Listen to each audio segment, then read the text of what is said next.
Amin. Berikan kemuliaan yang paling meriah buat Tuhan. Haleluya. Coba lihat kiri kanan saudara. Coba lihat mereka, katakan luar biasa, Tuhan baik dan Tuhan memberkati kamu dengan dahsyat. Haleluya. Silakan duduk, saya ucapkan shalom, selamat sore untuk Bapak Ibu sekalian yang ada di tempat ini, dan juga selamat sore atau selamat malam bagi Anda yang menyaksikan acara hari ini melalui Facebook di Anugerah Ministries. Kami berharap apa yang Anda saksikan atau Anda yang akan dengarkan ini akan menjadi suatu benih yang baik, ya. Firman Tuhan berkata bahwa firman Tuhan itu adalah benih yang ditanam Bapak Ibu sekalian di dalam kehidupan kita, dan biarlah hati ini Bapak Ibu sekalian, ya, pada waktu ditanam izinkan Tuhan untuk bekerja dengan luar biasa. Tentunya firman Tuhan sudah mengatakan ada banyak hal-hal yang berusaha untuk mencuri firman itu dalam hati kita, tetapi biarlah Roh Kudus yang akan bekerja untuk mendatangkan pertumbuhan dalam kehidupan kita. Amin saudara sekalian, sehingga hidup Anda akan berbuah, dan kemudian daripada buah kehidupan Anda nama Bapa di surga akan dipermuliakan. Sekali lagi berikan kemuliaan yang paling meriah buat Tuhan. Haleluya. Topik khotbah pada sore hari ini saya berikan judul yaitu Prayer Works, atau doa itu besar kuasanya. Amin Bapak Ibu sekalian. Saya tahu bahwa dalam kehidupan setiap daripada saudara pasti punya pergumulan. Coba lihat, tanyakan kepada kiri kanan saudara, lu punya pergumulan gak? Amin saudara, ya. Pergumulan itu ujian, pergumulan itu tantangan. Haleluya saudara sekalian, ya.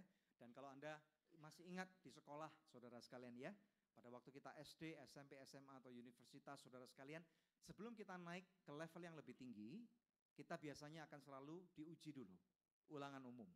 Amin saudara sekalian, ya, atau final exam. Betul, ya. Jadi semakin besar ujian yang Anda hadapi, Anda harus tahu Bapak Ibu sekalian, berarti Anda akan naik kelas yang lebih tinggi. Katakan kepada diri saudara sendiri, saya akan naik kelas lebih tinggi. Amin. Haleluya, puji nama Tuhan. Buka bersama-sama dengan saya pada 1 Yohanes pasal yang kelima, ayat 14 sampai dengan ayat 15. 1 Yohanes pasal yang kelima, ayat 14 sampai dengan ayat 15. Haleluya, saudara sekalian, kita baca bersama-sama dengan suara yang keras dan nyaring dengan suatu keberanian, saudara, ya. Katakan amin. 2, 3. Dan inilah keberanian percaya kita kepadanya, yaitu bahwa Ia mengabulkan doa kita jikalau kita meminta sesuatu kepadanya menurut kehendaknya. Ayat 15. Dan jikalau kita tahu bahwa Ia mengabulkan apa saja yang kita minta, maka kita juga tahu bahwa kita telah memperoleh segala sesuatu yang telah kita minta kepadanya. Ada amin saudara sekalian, ya. Saya percaya Bapak Ibu sekalian, kehidupan kita sebagai anak Tuhan, kita nggak boleh menjadi orang-orang yang disebut sebagai bayi-bayi Kristen. Bapak Ibu sekalian, ya. Kita tahu bahwa pada waktu saudara mungkin sekalian mungkin punya keponakan atau punya anak, Bapak Ibu sekalian, ya. Saya punya 2 orang anak, saudara sekalian. Pada waktu mereka masih jauh lebih kecil, tentunya mereka tidak mengerti apapun yang mereka mau, saudara sekalian, ya. Mereka tidak tahu tujuan hidup mereka, Bapak Ibu sekalian, ya. Yang mereka punya adalah suatu kehendak untuk diri mereka sendiri, ya, self will. Sehingga pada waktu mereka meminta sesuatu, mereka orang tua nggak ngerti, saudara, karena bahasanya juga belum nyambung. Yang mereka lakukan adalah mereka menangis pada waktu mereka bayi, saudara sekalian, ya. Tetapi lambat dengan tidak terlalu lama, saudara sekalian, orang tua akan mulai mengerti, Bapak Ibu sekalian, apa yang anaknya minta, sehingga pada waktu anaknya mulai menangis, orang tuanya udah paham dan kemudian langsung dikasih susu. Amin saudara sekalian, ini adalah contoh daripada kehidupan seorang bayi. Tetapi sekarang pada waktu anak kita mulai bertumbuh, pada waktu anak saya misalnya, ya, si James mulai bertumbuh menjadi lebih besar, kemudian dia mulai tahu, saudara sekalian, ya, apa yang dia mau, apa yang dia tidak suka, kita boleh lebih mengerti. Dan kemudian pada waktu anak saya lebih besar, saudara sekalian, anak saya Angel, kemudian dia mulai mempunyai kehendak, saudara. Nah sekarang pada waktu kita menjadi lebih dewasa, saudara sekalian, kita selaraskan kehendak kita dengan kehendak Tuhan, bukan dengan kehendak diri kita sendiri. Ada amin?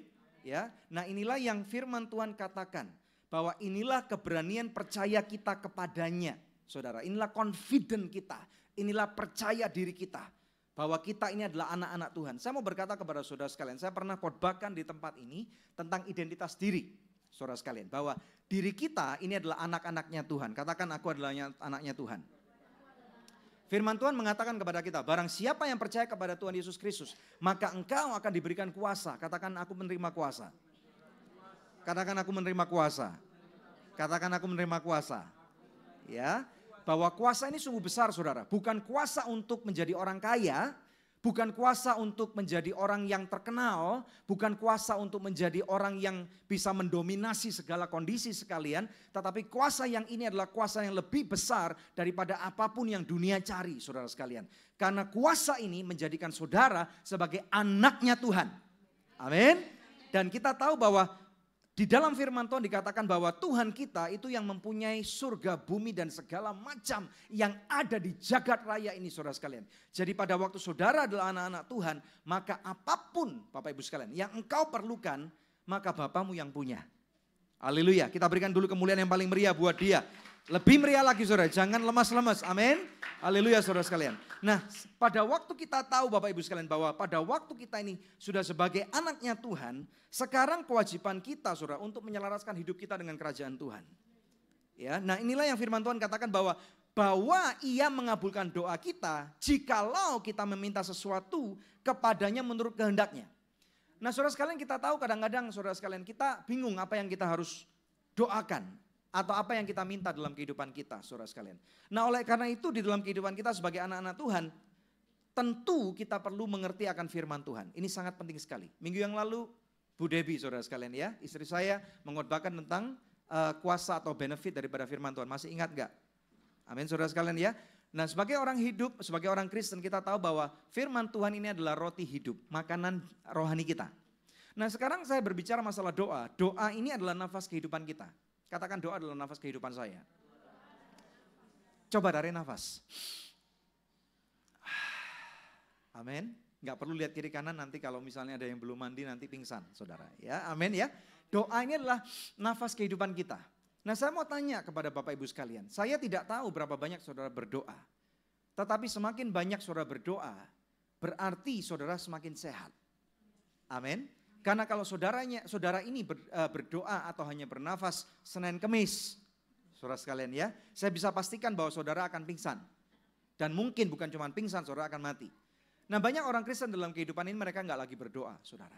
Ya, kita harus tahu bahwa menjadi anak Tuhan kita perlu doa, kita perlu firman, kita perlu doa, kita perlu firman, saudara sekalian. Supaya dalam kehidupan kita bisa bertumbuh dengan luar biasa.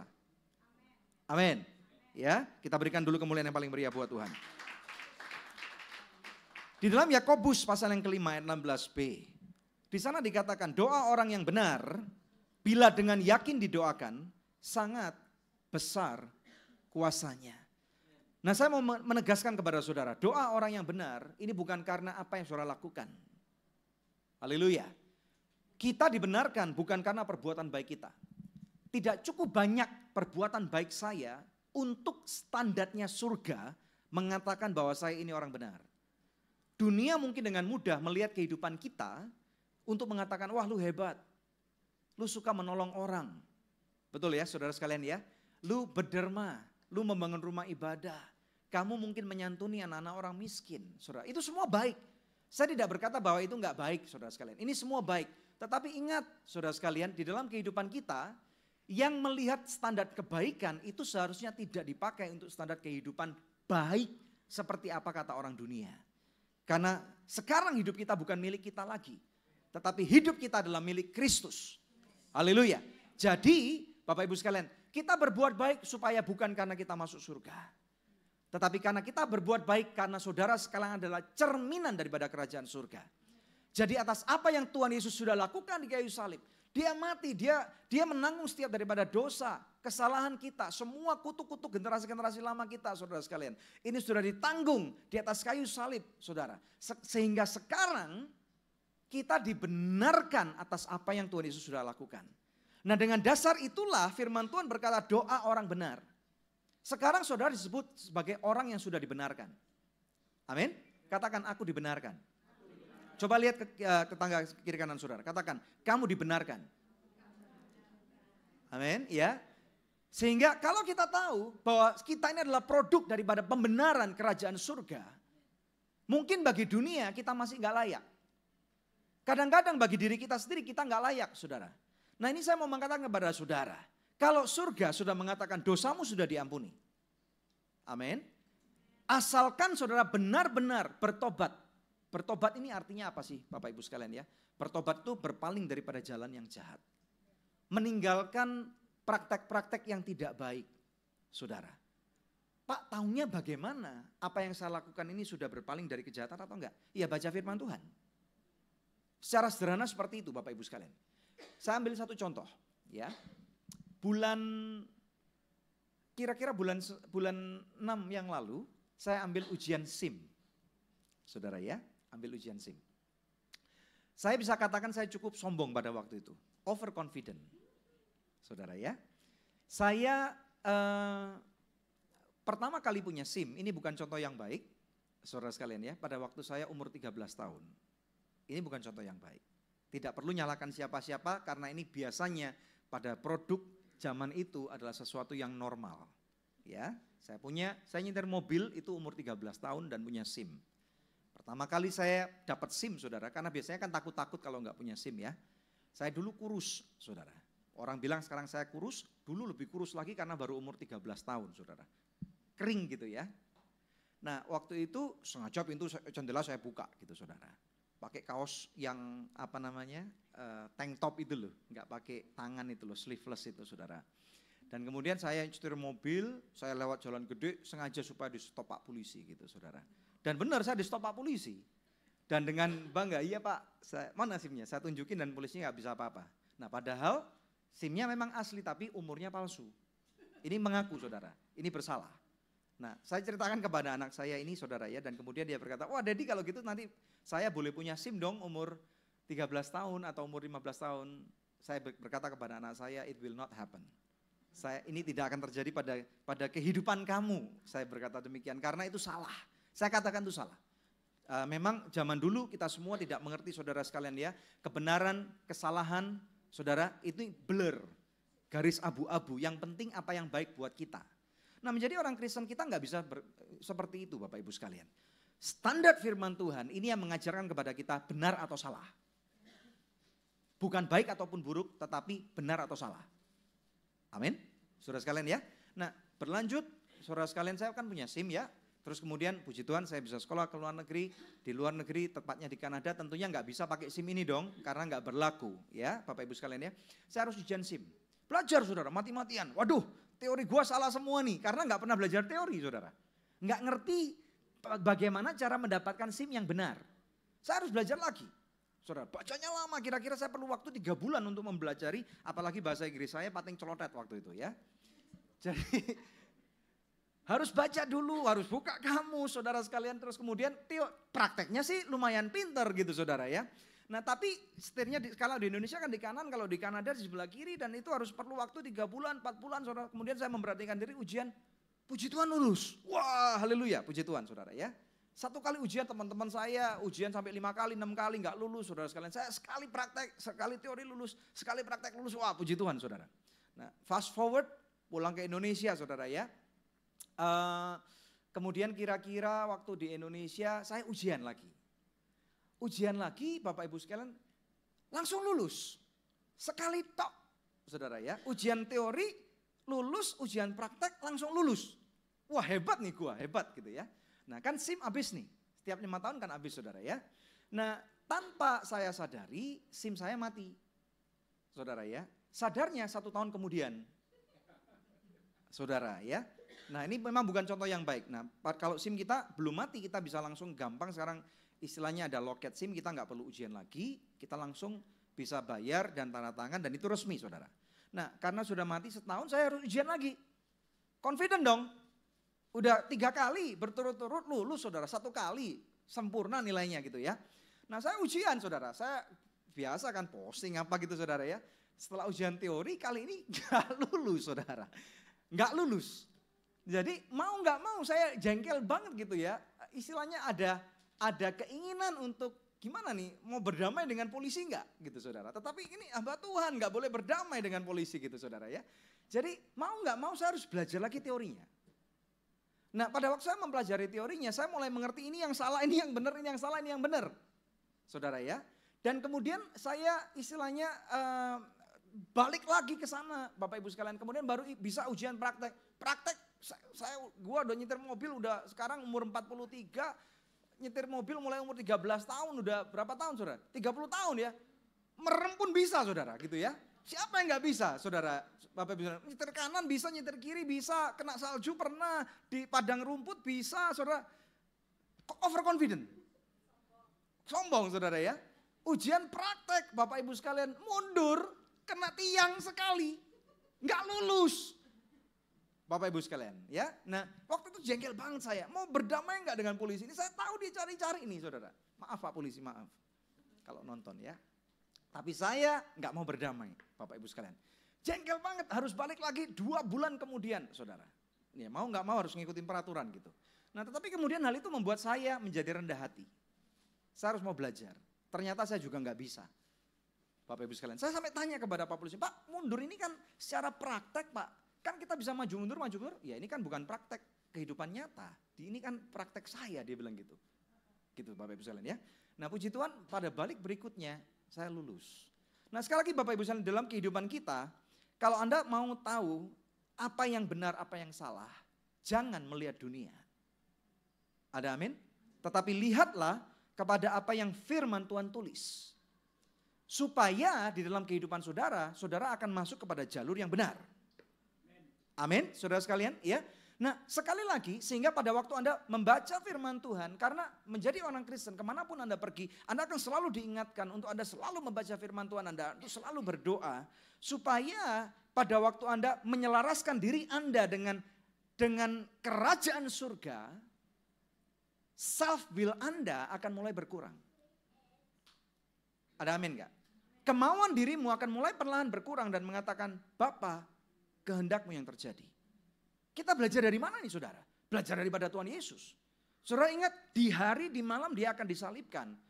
Secara manusiawi dia begitu stres. Dia begitu takut di Taman Getsemani. Dia berdoa saudara.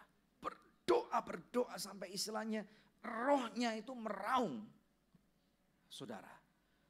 Nanti saya akan masukkan ini ke bab yang terakhir saudara. Mengenai standing in the gap. Saudara. Tetapi dia tahu bahwa dia harus stand in the gap. Antara surga dan dunia. Antara surga dan manusia. Kalau dia tidak menuntaskan misinya, purpose kehidupannya, saudara. Percuma dia dilahirkan. Percuma dia nyembuhin mata orang buta. Percuma dia menyembuhkan telinga orang tuli. Percuma dia membangkitkan orang mati. Karena itu semuanya akan menjadi sia-sia. Tetapi pada waktu Tuhan Yesus denying himself, dia menyalibkan dirinya sendiri. Penyalipan itu tidak terjadi di Golgota. Tetapi penyalipan itu terjadi pada waktu dia mulai menyerahkan kehendak pribadinya kepada Bapaknya. Nah, maukah Bapak Ibu sekalian, di dalam kehidupan kita yang serba tidak mudah ini memang ya harus diakui. Zaman semakin berjalan semakin tidak mudah.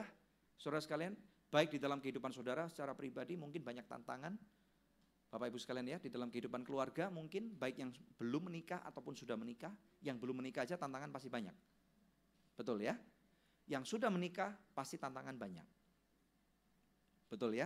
Yang tidak punya uang tantangan pasti banyak. Yang punya uang aja tantangan banyak apalagi nggak punya uang Pak. Betul kan? Yang punya pekerjaan aja punya tantangan apalagi nggak punya pekerjaan. Betul ya? Yang punya istri punya suami aja punya tantangan apalagi yang belum menikah. Yang jomblo. Betul kan?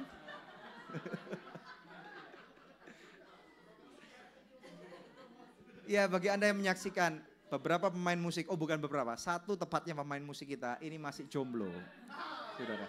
Nah sudah bantu gua promosiin ya, udah.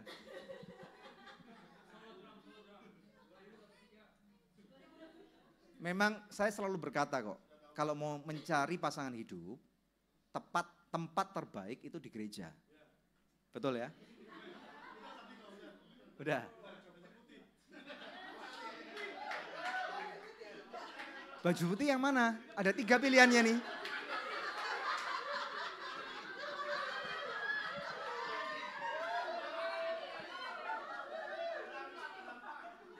Lu mau yang kembar pilih kiri kanan atau yang depan?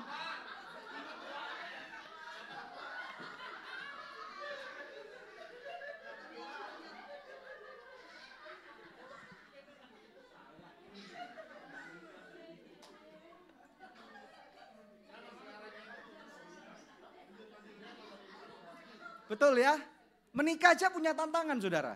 Orang pikir kalau gue nanti menikah, masalah gue beres. Itu salah saudara.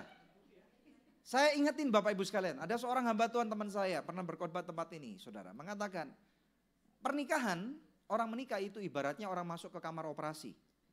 Saudara, ya. Saudara bukan dokternya, tetapi saudara adalah yang dioperasi. Tetapi tanpa obat bius. Betul ya, Or? Iya.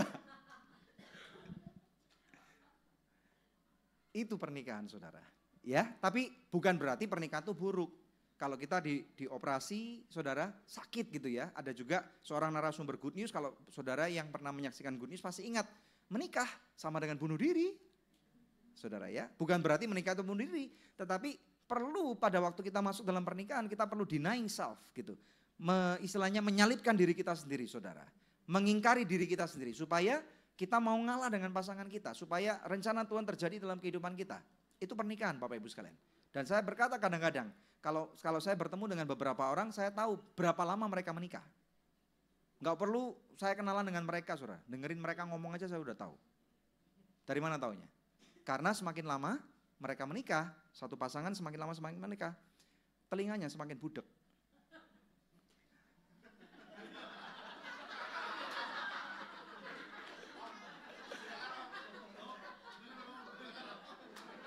Bener gak? Coba aja, lihat. Beberapa pasangan yang kalau baru menikah kayak Shirley sama Ori gitu, tenang saudara mereka. Tenang, tahu-tahu tiba-tiba nyembul. Betul gak? Nyembul saudara. Tapi kalau sudah bertahun-tahun.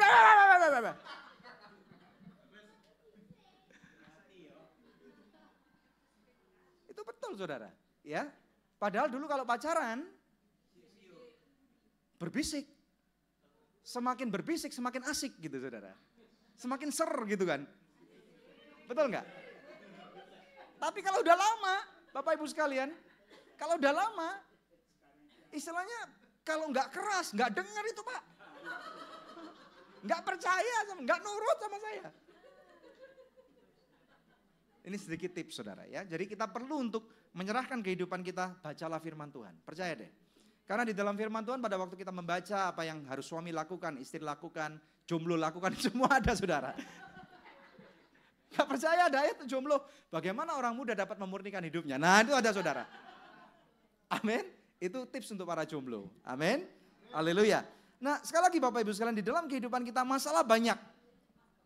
Tetapi bukan berarti masalah-masalah ini akan menghancurkan kehidupan Anda.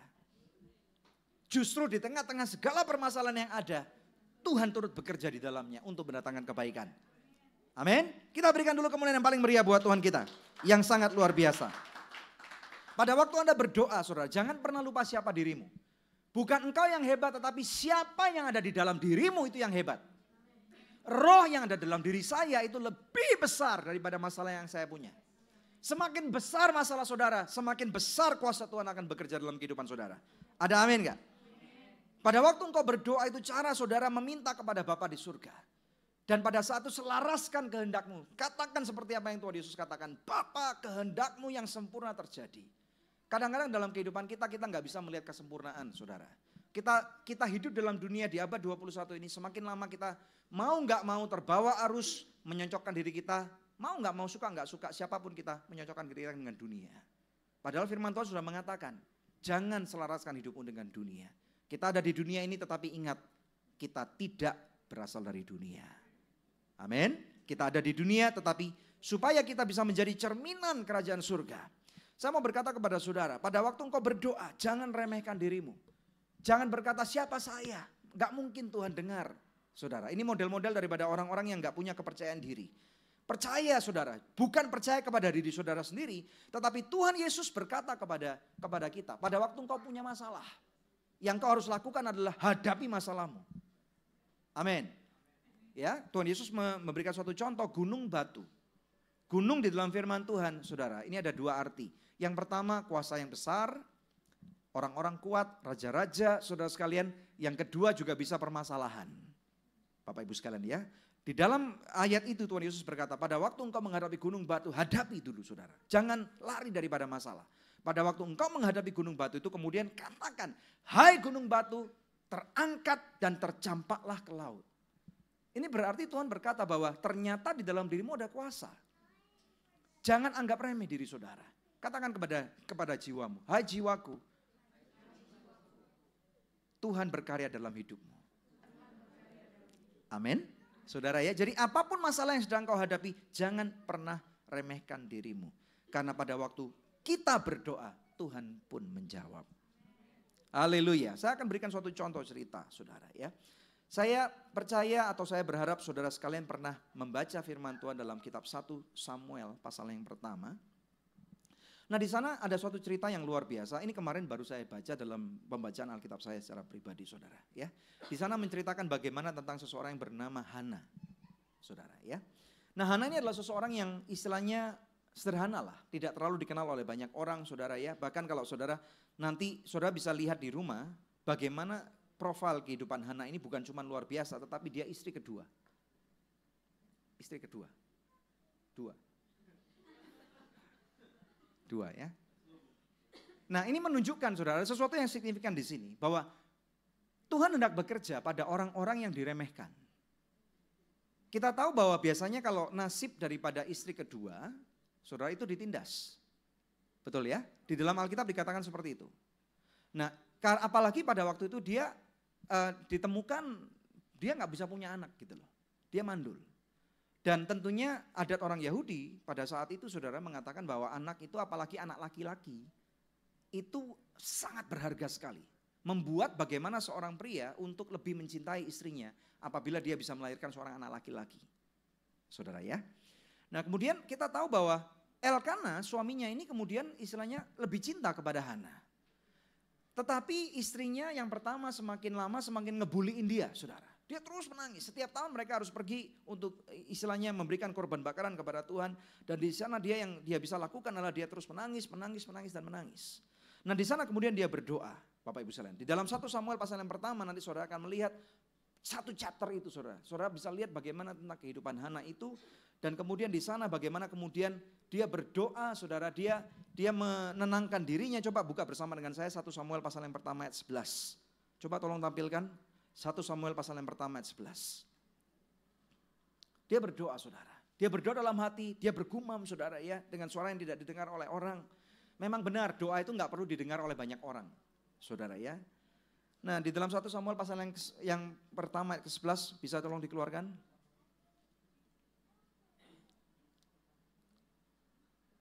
Udah keluar?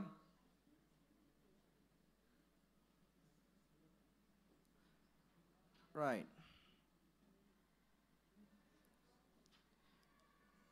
Alkitab mengatakan seperti ini. Kemudian bernasarlah ia, katanya, Tuhan semesta alam, jika sungguh-sungguh engkau memperhatikan sengsara hambamu ini, dan mengingat kepadaku dan tidak melupakan hambamu ini, tetapi memberikan kepada hambamu ini seorang anak laki-laki, maka aku akan memberikan dia kepada Tuhan untuk seumur hidupnya, dan pisau cukur tidak akan menyentuh kepalanya.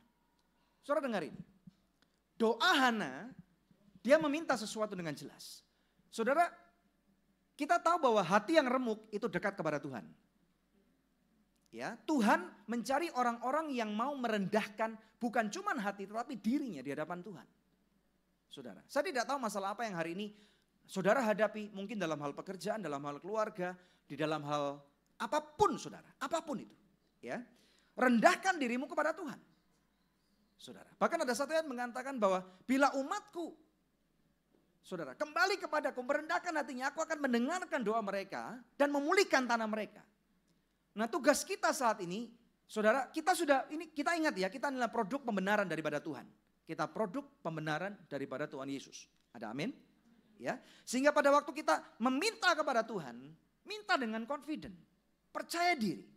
Saudara sudah membaca firman Tuhan, saudara menjadi orang Kristen yang bertumbuh, saudara mengetahui Tuhan kasih visi yang jelas, kasih tujuan hidup saya ini apa.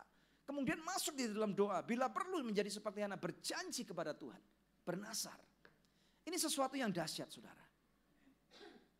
Apabila engkau benar-benar mempunyai suatu conviction, suatu penyadaran di dalam roh, atas apa yang menjadi kehendak Bapa di dalam kehidupan saudara, mulailah berani berkata kepada Tuhan, tetapi jangan mudah untuk bernasar. Tuhan menghargai nasar yang saudara berikan, dan kalau saudara memang tidak berani untuk bernasar, jangan bernasar. Nah di sini saudara lihat seorang Hana mempunyai suatu keberanian mengatakan, Tuhan aku minta seorang anak Bukan cuma seorang anak biasa, tapi seorang anak laki-laki. Dan Tuhan, kalau anak ini engkau akan berikan, maka aku akan berikan anakku ini untuk melayanimu seumur hidupnya. Wow. Ini nasarnya nggak main-main Bapak Ibu sekalian. Nasarnya nggak main-main. Dan di adat Yahudi sana dikatakan ada istilahnya orang-orang yang dipisahkan, set apart. Dalam bahasa Inggris disebut the Nazarene, saudara ya. Orang-orang yang dipisahkan demi Tuhan, saudara, yaitu ciri-cirinya adalah orang-orang yang kepalanya nggak dicukur, seperti Simpson. Saudara, ini ditandain, saudara ya. Nah dia mengatakan bahwa kepalanya tidak akan pernah dicukur. Pisau cukur tidak akan pernah menyentuh kepalanya. Ini nasar daripada Hana, saudara. Perhatikan ini dengan baik-baik. Berikutnya Bapak Ibu sekalian. Apakah Tuhan menjawab? Tuhan menjawab, saudara. Tanpa Hana mengerti, Bapak Ibu sekalian, kalau saudara membaca ada di dalam kehidupan kita, saudara harus tahu ya bahwa hidup ini bukan mengenai diri kita. Amin. Katakan kepada diri saudara bahwa hidup ini bukan mengenai diri saya. Katakan. Katakan sekali lagi, hidup ini bukan mengenai diri saya. Amin. Tetapi ada tujuan ilahi yang Tuhan masukkan di dalam kehidupan saudara. Berarti ada suatu paralelisme atas kehendak Tuhan, di mana Tuhan harus istilahnya bermain dengan cantik. Ada orang-orang yang Tuhan tempatkan di dalam bagian tubuh Kristus yang sangat besar. Dan pada saat itu Bapak Ibu sekalian ya, Tuhan Yesus memang belum dinampakkan sebagai manusia. Sehingga ada satu imam besar Bapak Ibu sekalian ya, yang mewakili umat Israel 1 tahun sekali masuk dalam ruang Maha Kudus.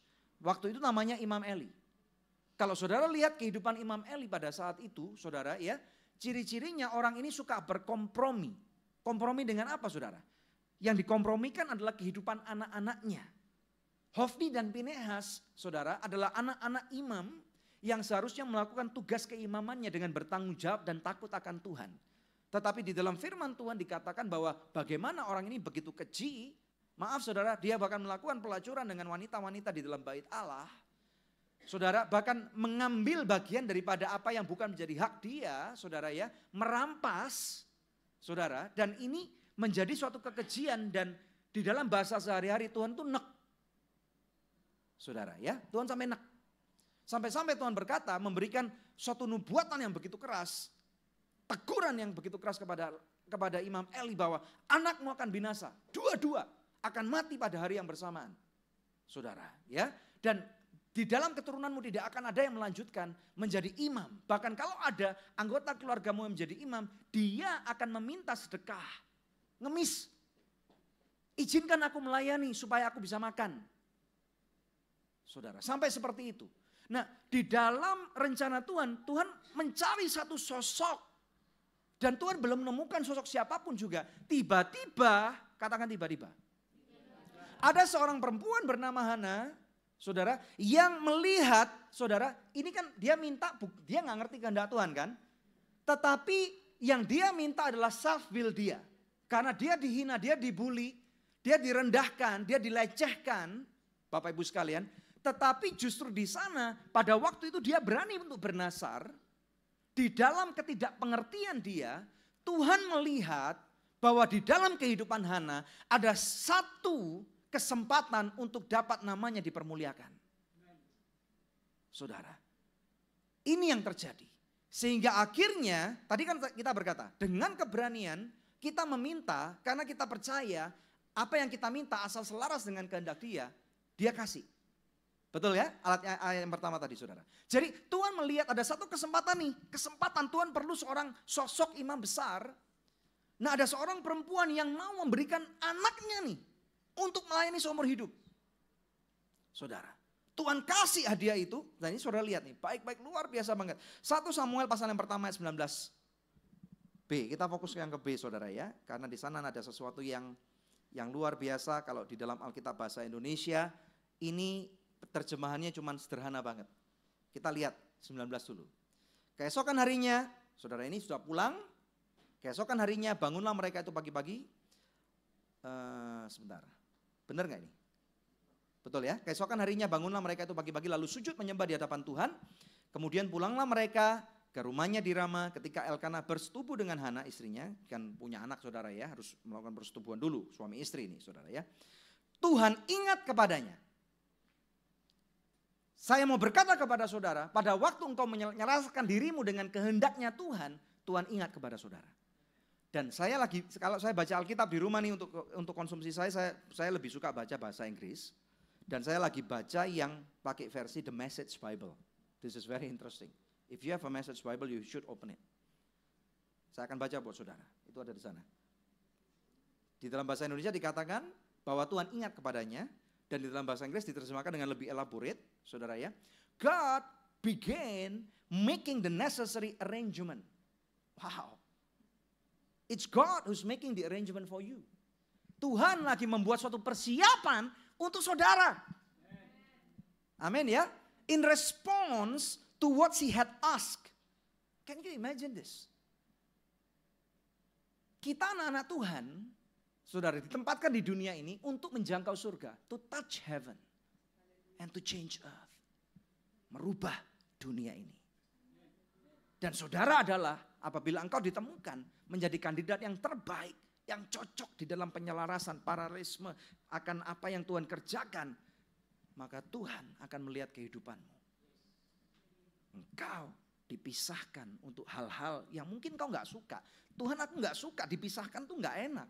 Tetapi di sana Tuhan berkata, Tuhan mulai melakukan persiapan-persiapan.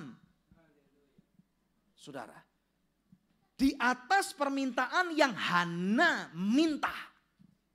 Siapa Hana itu? Hana bukan siapa-siapa, dia cuman istri kedua. Bagi masyarakat mungkin dia dianggap nyuri suami orang. Saudara, dia direndahkan sedemikian rupa, tetapi firman Tuhan berkata, barang siapa yang direndahkan, dia akan ditinggikan. Hari ini kalau kehidupan saudara, dengar baik-baik, pada waktu engkau direndahkan oleh circumstances atau untuk tantangan kehidupan, apapun itu namanya, yang merendahkan kehidupan saudara, janji firman Tuhan, apabila engkau benar di hadapan Tuhan, engkau akan ditinggikan oleh kerajaan surga. Yang percaya katakan amin. Berikan kemuliaan yang paling meriah buat Tuhan. Haleluya. Kalau Tuhan ingat kepada seseorang, hidupmu akan berbuah.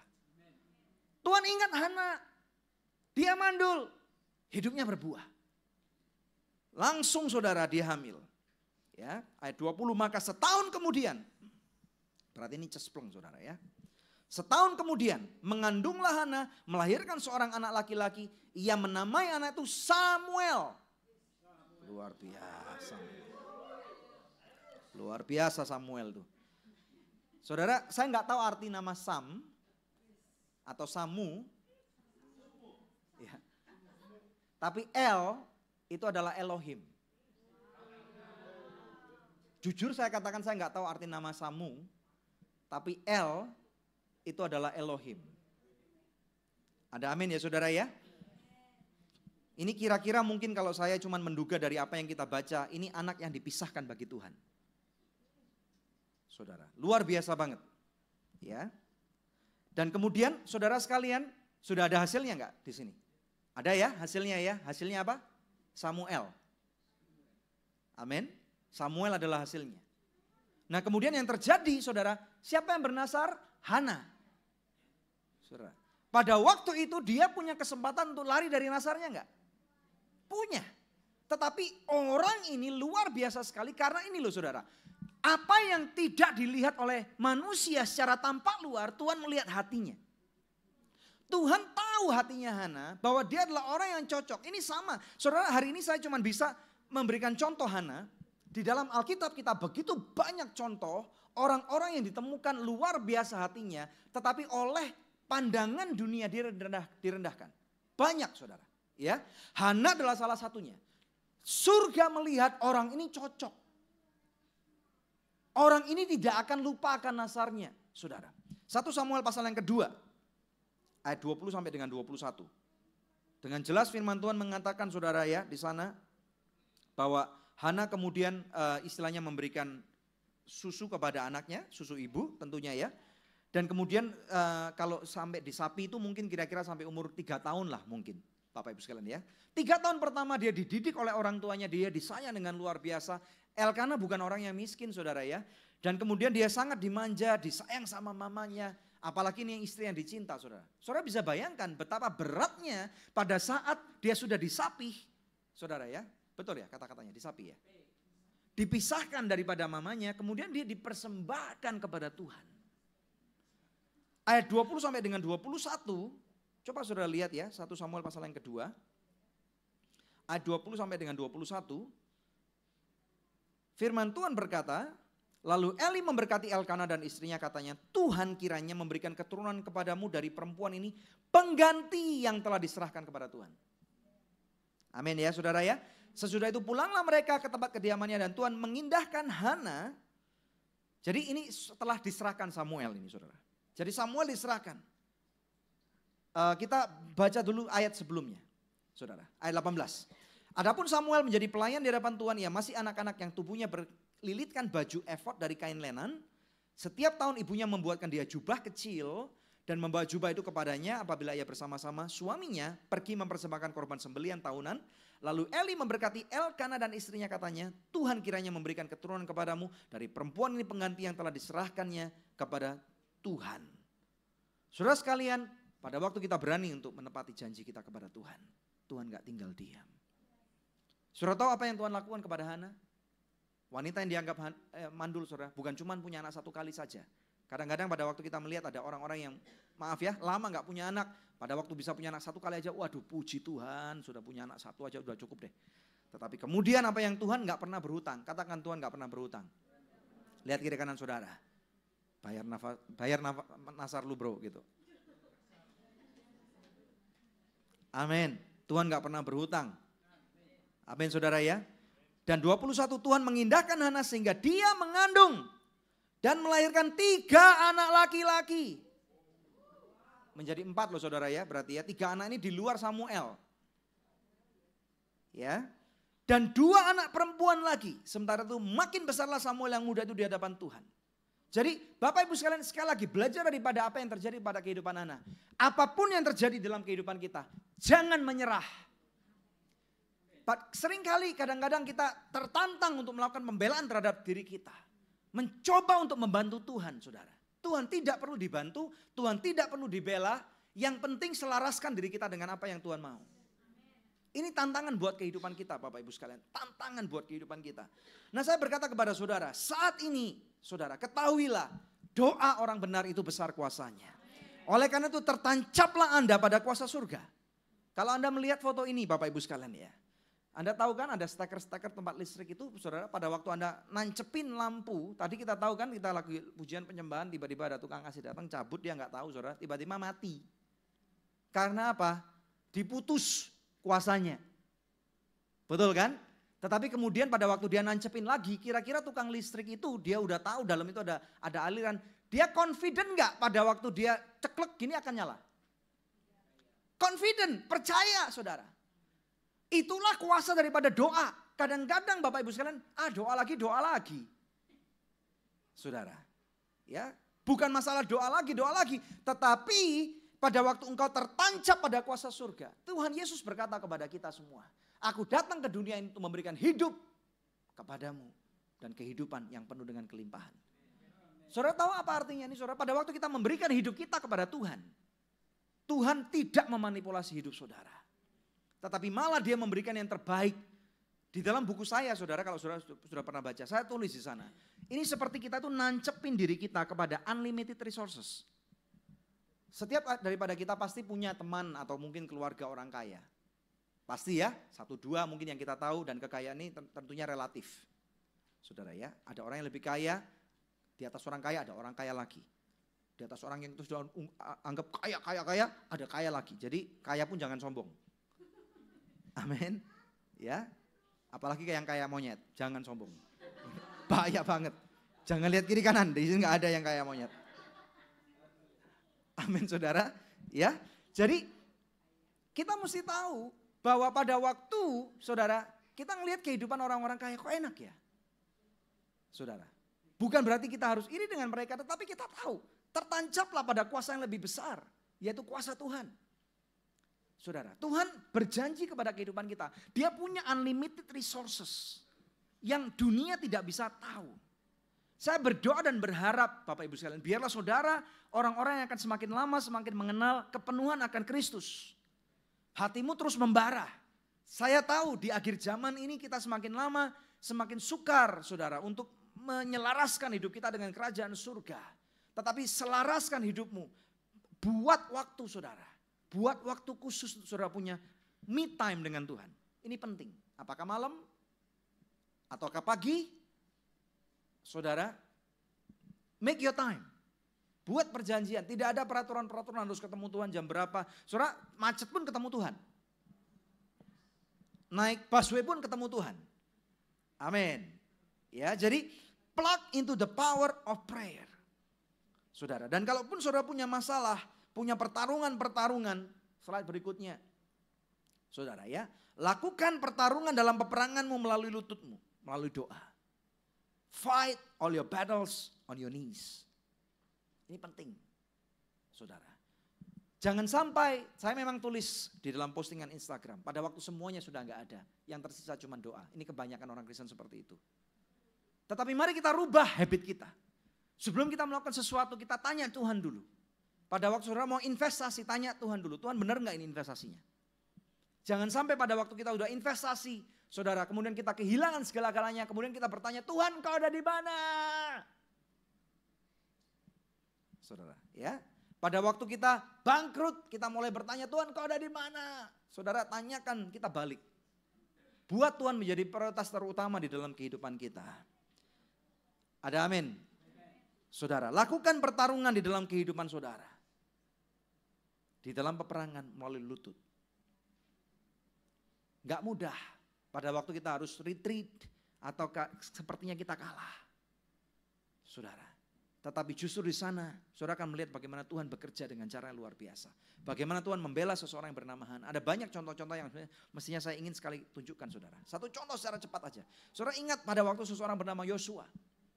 Bagaimana dia menggantikan Musa, memimpin orang Israel. Masuk dalam tanah perjanjian. Wah tentunya dia bangga, dia dipilih oleh Tuhan. Tetapi setelah melewati sungai Yordan saudara. Di depan dia ada tembok Yeriko yang begitu besar. Wah keder dia saudara. Saudara, tembok Yeriko itu mungkin sekelas tembok China sana saudara, gede banget. Dan kemudian di sana, pada waktu dia mencari jawaban, saya yakin dia berdoa. Saudara nanti bisa baca di rumah nih, kita nggak perlu punya waktu untuk buka. Yosua pasal yang kelima, dia bertemu dengan, dalam bahasa Inggris dikatakan the chief commander of the army of God. Ini adalah penampakan Tuhan Yesus sebelum dia datang ke dunia. Tuhan Yesus sampai bertemu langsung dengan Yosua. Dan kemudian di sana dia memberikan strategi khusus. Bagaimana menghancurkan tembok Yeriko. Orang yang bernama Yosua tidak mungkin bisa menghancurkan tembok Yeriko kalau Tuhan tidak memberikan strategi. Sepertinya kalah. Berkeliling tembok Yeriko 6 hari cuman diem. Saudara tahu apa yang terjadi? Semakin diem di dalam suatu pertempuran. Itu hatinya semakin tersasat musuhnya saudara. Ya, kalau saudara lagi tegang nih. Wih gila. Diem banget gitu ya. Lebih tegang. Saudara, ya dan kemudian firman Tuhan sudah menulis dengan sangat itu saudara. Bagaimana musuh-musuh orang Israel itu sudah ketakutan. Padahal mereka bukan tentara, mereka nggak punya alat-alat perang. Tetapi bagaimana Tuhan membela mereka. Saya berkata kepada Anda, siapapun Anda, pertarunganmu bukan milikmu lagi. Tetapi pada waktu engkau serahkan hidupmu sungguh-sungguh kepada Tuhan, pertarunganmu menjadi miliknya Tuhan. Dan yang perlu engkau lakukan adalah serahkan. Tuhan, saya nggak tahu harus berbuat apa. Tetapi saya tahu Tuhan punya cara. Tuhan saya nggak tahu caranya bayar urusan ini, menyelesaikan urusan ini, atau saya difitnah, atau saya ini, saya rugi, saya mau bangkrut. Tuhan ini anak saya udah mau mati, suami saya mau menceraikan saya, suami saya ninggalin saya, atau apapun juga. Saudara ya, serahkan Tuhan saya nggak ngerti apa yang menjadi rencanamu. Tetapi Tuhan selaraskan hatiku dengan kehendakmu. Supaya pada waktu engkau menemukan Tuhan, ada hal-hal yang bisa aku lakukan untuk mempermuliakan namamu. Pakai alat-alat ini, pakai kehidupan ini, pakai musim ini. Kita masuk ke berikutnya yang terakhir nih saudara. Standing in the gap. Kita tahu di saat-saat ini keadaan negeri kita juga nggak semakin lama semakin baik. Ya, 15 Februari memang kita akan nanti, cuman pilkada loh padahal saudara. Tapi ini gaungnya luar biasa banget. Nggak bicara masalah politik saudara. Tetapi ada satu hal yang perlu kita sebagai orang Kristen lakukan. Stand in the gap. Artinya apa? Berdoalah kita menjadi para pensyafaat. Saudara, amin ya. Standing in the gap ini ibaratnya seperti suatu jembatan yang putus. Nggak ada jembatannya. Saudara kalau pernah lihat film Superman itu loh. Ya, keren ya. Ini fansnya ada di sini saudara. Pada waktu ada kereta api saudara mau lewat, relnya rusak. Dia harus berdiri di sana, kalau enggak semua orang mati. Nah itu standing in the gap itu kayak gitu saudara. Banyak cerita-cerita di Alkitab bagaimana orang-orang yang dipakai Tuhan standing in the gap. Musa itu yang paling terkenal saudara. Nah di sini ada satu ayat, tadi saya cari, saya menemukan. Yehezkiel 22 ayat 30. Firman Tuhan berkata, aku mencari di tengah-tengah mereka seseorang yang hendak mendirikan tembok atau yang mempertahankan negeri itu di hadapanku. Supaya jangan kumusnahkan tetapi aku tidak menemuinya. Ini pada saat itu kondisi orang Israel sedang jelek-jeleknya. The lowest point of their life. Saudara, Tuhan mencari, tidak ada orang yang mau istilahnya menaikkan doa kepada Tuhan untuk membela orang Israel, sudah nggak ada lagi. Di dalam bahasa Inggris dikatakan dengan jelas, to stand in the gap, mempertahankan negeri itu. Saudara, saya berdoa biarlah akan ada orang-orang di tempat ini yang mau berdoa bagi bangsa ini. Supaya kondisi bangsa ini bukan cuma lebih baik, tetapi menuju ke arah yang benar.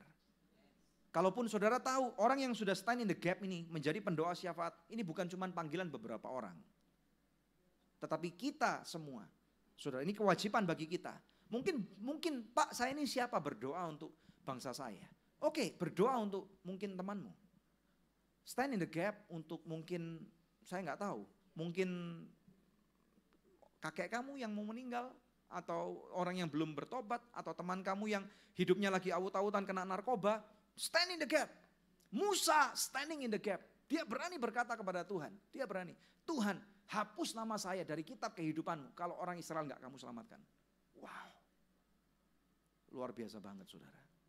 Saya rasa ini doa orang gila saudara. Dan orang-orang yang stand in the gap adalah orang-orang yang cukup dalam tanda kutip gila. Untuk mau berdoa bagi orang lain, berkorban bagi orang lain. Saya nggak tahu bagaimana caranya kita bisa berkorban bagi orang lain. Tetapi Musa memberikan contoh yang luar biasa. Tuhan Yesus, ini contoh yang terbaik. Dia stand in the gap, tadi saya katakan kan. He stood in the gap. Kalau enggak, saudara, antara surga dan dunia enggak akan pernah nyambung. Tetapi pada waktu Tuhan Yesus stand in the gap, saudara, dia mengorbankan dirinya sebagai satu alat penebusan. Di sana terjadi satu koneksi kembali antara manusia dan Allah Bapa. Amin, Bapak Ibu sekalian. Nah, saya rasa cukup sekian, kita akan berdoa saudara. Mari kita berdoa bersama-sama, saya minta mari kita bangkit berdiri. Kita berikan dulu kemuliaan yang paling meriah buat Tuhan saudara. Saya minta tim pemain musik untuk kembali ke tempatnya masing-masing. Kita akan berdoa. Saya nggak tahu apa yang menjadi petisi saudara kepada surga.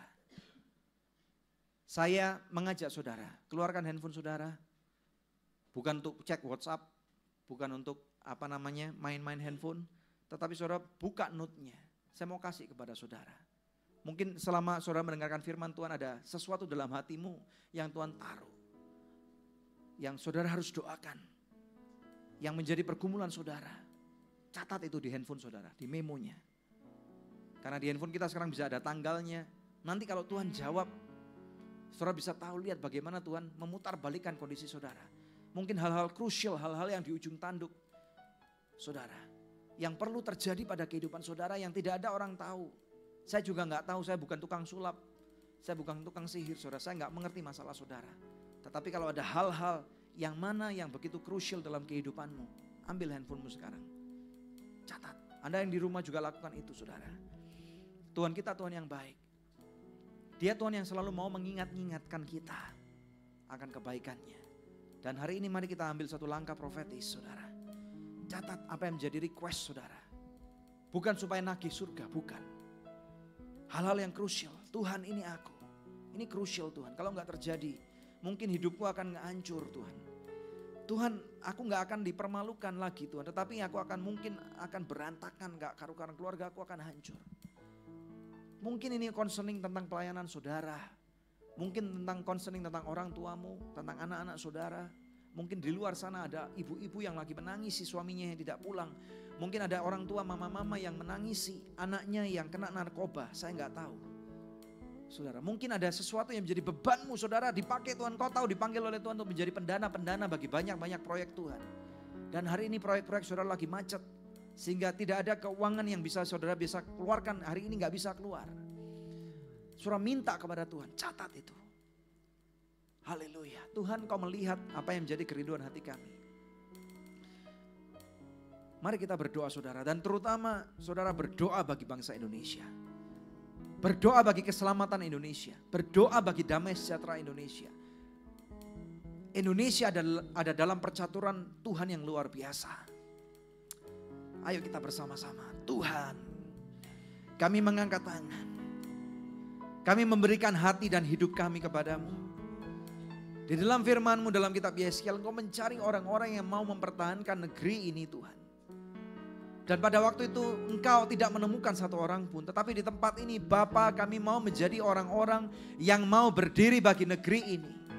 Come on everybody, come on. Wherever you are. It's a challenge to pray for this nation.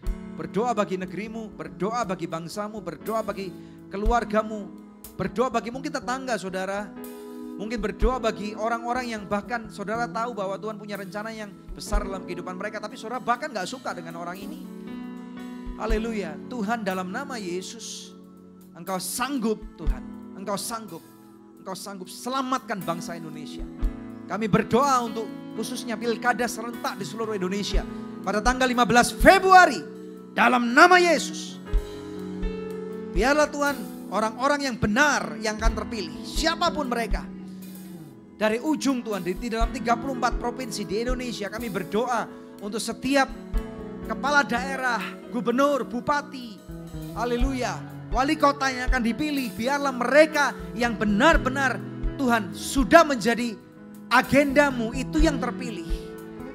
Siapapun mereka yang di luar agendamu, biarlah mereka Tuhan tersingkir dengan hati yang besar.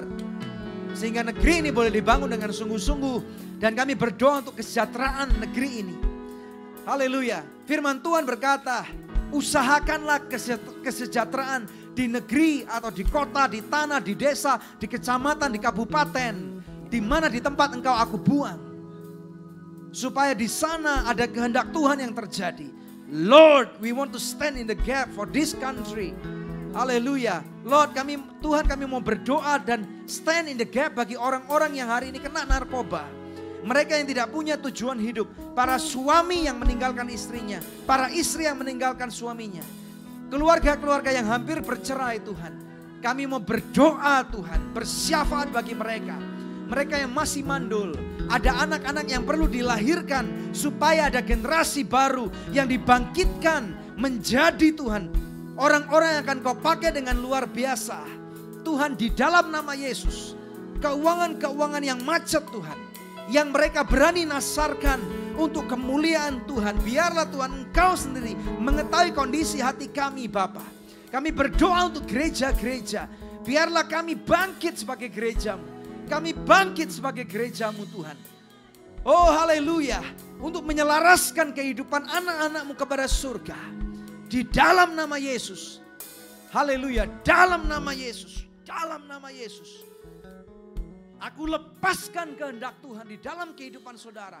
I release the anointing and the will and the blessing of God upon your life. Receive it right now. Terima saudara.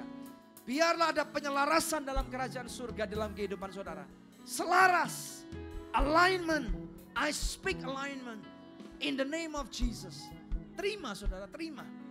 Biarlah ada pelebaran di dalam kehidupan saudara. Bagaimana Hana menyerahkan Samuel kepada Tuhan. Demikianlah engkau akan menyerahkan sesuatu yang berharga di dalam kehidupanmu kepada Bapa. Dan Tuhan bukan Tuhan yang pernah berhutang. Bagaimana Tuhan mengembalikan 7 kali lipat. Haleluya. 5 kali lipat dalam kehidupan Samuel. 3 anak laki-laki ditambahkan. 2 anak perempuan ditambahkan. Ada pengembalian 5 kali lipat akan terjadi pada kehidupanmu. Terima saudara, terima. Dalam nama Yesus. Dalam nama Yesus. Dalam nama Yesus. Haleluya. Tuhan berkata kepada beberapa saudara. Berdamai dengan hidupmu. Berdamai. Be at peace to yourself. Because I am your God. I have forgiven you, says the Lord. Berdamai dengan hidup saudara. Karena Dia adalah Tuhanmu yang sudah mengampuni saudara. Haleluya. You are forgiven. Engkau sudah diampuni. Haleluya. Haleluya. Terima saudara, terima. Terima. Shedarakara para yase, kebiara para yase. Haleluya. Haleluya. Haleluya. Sharapana yase, kidiarakara yasara yakaraya. Oh haleluya. Oh haleluya. Nyatakan kehendak-Mu bagi negeri kami Indonesia. Oh haleluya, kami berdoa bagi keamanan negeri ini. Kami berdoa bagi orang-orang yang belum mengenal Engkau sebagai Tuhan dan Juru Selamat Bapa. Haleluya, selamatkan negeri kami. Selamatkan jiwa daripada bangsa Indonesia Tuhan. Oh haleluya, biarlah Tuhan kerajaan-Mu ditegakkan di seluruh penjuru Indonesia. Dari utara sampai ke selatan. Oh terima saudara, terima. Dari Papua sampai ke Pulau W. Dari Yahukimo sampai ke Pulau W. Kami berdoa dalam nama Yesus. Ada penyelarasan akan kehendak Tuhan bagi Indonesia. Haleluya. Berdoa saudara, berdoa. Jangan takut. Jangan takut. Biarlah ada api Roh Kudus yang menyala. Jangan anggap rendah diri saudara. Karena Dia yang ada dalam dirimu lebih besar daripada semua masalah, daripada roh-roh yang ada di dalam dunia ini. I release it right now. Aku lepaskan kehendak Tuhan. Aku lepaskan kehendak Tuhan bagi kehidupan saudara. Terima saudara, terima. Haleluya. Haleluya. Aku memberkati istrimu, memberkati suamimu, memberkati anak-anak saudara. Mereka akan dipakai oleh Tuhan. Hidupmu akan dipakai oleh Tuhan. Engkau yang masih sendirian, belum punya pasangan hidup. Tuhan, aku berdoa bagi mereka yang mencari pasangan hidup. Temukan dengan orang-orang yang tepat. Temukan mereka dengan orang-orang yang masuk di dalam penyelarasan kerajaan Tuhan. Terima saudara, terima. Di dalam nama Yesus. Dalam nama Yesus. Terima. Engkau yang sakit, siapapun kau di luar sana. Kalau engkau lagi menyaksikan acara ini melalui live streaming, mari kita berdoa. Di luar sana ada beberapa orang yang mungkin juga pemirsa Good News lagi sakit.